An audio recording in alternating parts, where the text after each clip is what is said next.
Hello, happy Wednesday. We are back on schedule.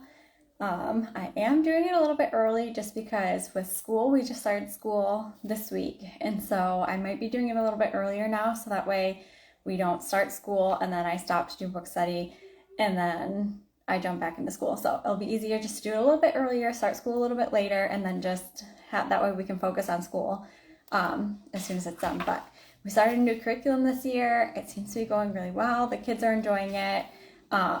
So it's been really good. And thankfully no lizards in my office this week, so we don't have to worry about that. At least I haven't seen any. So although yesterday my daughter did tell me that she thought she saw one crawling on the window that's right in front of me.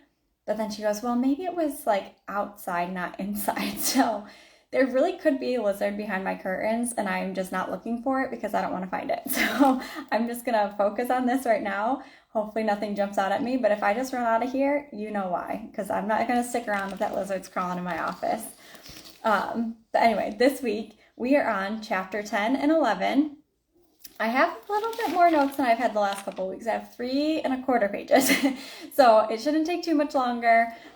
Again, we are going through the book Worthy by Jamie Kern Lima.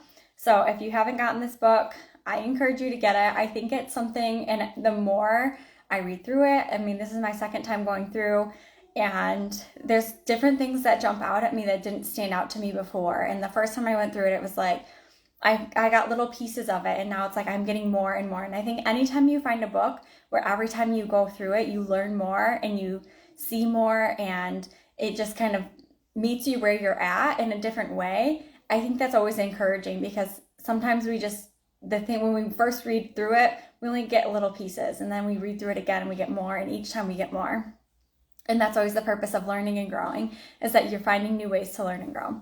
So jumping in, the title of chapter 10 was The Lie, If I Stand Out, I'll Get Kicked Out.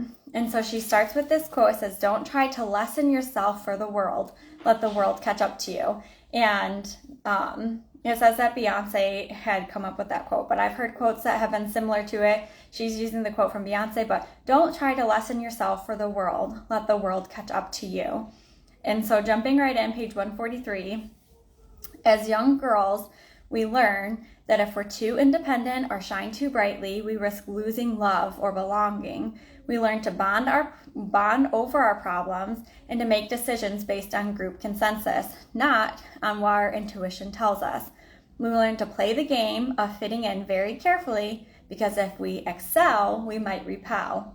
And if we're great, we might get hate. And so just the idea that we kind of balance who we are based on the environment that we're in. And so we tend to not let other people see how smart we are or intelligent we are, because people look at that and say, oh, she's a know-it-all, or she's a goody two-shoe, or whatever it is, and they won't want to be friends with us. And we let that dictate how we act. Or if we're really good at something, or we're not really good at something, and we just kind of like hide like ourselves in a way, or we make it seem like we're better than we're not, so that way we do fit in. And both of those scenarios, whether we're hiding who we are because we don't want people to be turned off by how smart we are or how strong we are or whatever, how we excel in life, or if we try and act like we're better than we are, we're going to repel people away. And so we have to just be true to who we are, show up as we are, be authentic, because that's what people are looking for. That's how we're going to attract the people who want to be around us. And that's really what we need, is a circle of people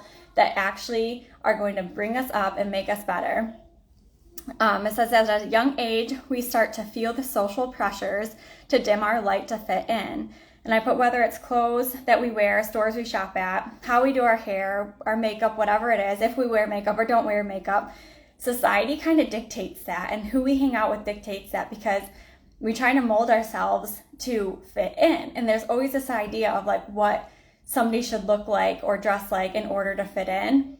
And like I remember in middle school, like Hollister was like the brand, Hollister, Abercrombie, like everyone, if you were the cool kids in school, like you had that. And so our family couldn't afford to just shop at those stores all the time. But when I would get money, I would go to those stores and I'd always shop the clearance sections, and I'd buy like clothes from there like super cheap, or I'd shop at like Plato's Closet, which is like a resale store.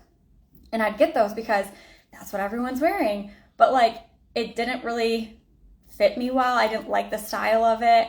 And it wasn't my personality. Like, my personality is not flashy. It's not into the big name brands. And like in middle school, like I didn't know that. Like, I'm like, oh, if I wear all these clothes that everyone else is wearing, then of course, like, I'm going to fit in with the kids that I want to fit in with. And it didn't happen that way. And I'm like, why? I'm doing all the right things, but I wasn't, because I wasn't being myself. And the friends that I attracted when I was myself were the closest friends that I had. And for some reason, we just always put that association together. On page 145, it says, only as our true self we can feel truly loved. Young men are conditioned to believe their professional success determines their worth. They are taught that they are their job. So now, this isn't just a problem that us women have, it's men as well. Like, men tie their identity, and I can say this truthfully for my husband, and he would admit to it too, in their success and in their jobs. And they have, for him, he didn't necessarily get a conventional job, and that didn't stop him because he knew that this is what he wanted to do. He's like, I'm not meant to go to college and get a degree and then pursue like climbing a corporate ladder. He's like, I don't want to work for somebody else. I want to be my own boss. And so after 2 years of college, he got into real estate, and I will try and get him on here one of these days and share his story, because I feel like every step of the way he's learned and grown, and he's pushed himself and he's fallen backwards. And anyway, but he got into real estate, and right now he owns 2 brokerages. That's why we moved down to South Florida, is for him to pursue another career in real estate. And so he owns the offices now, and he's the broker of 2 offices. And it's like, but if he would have listened to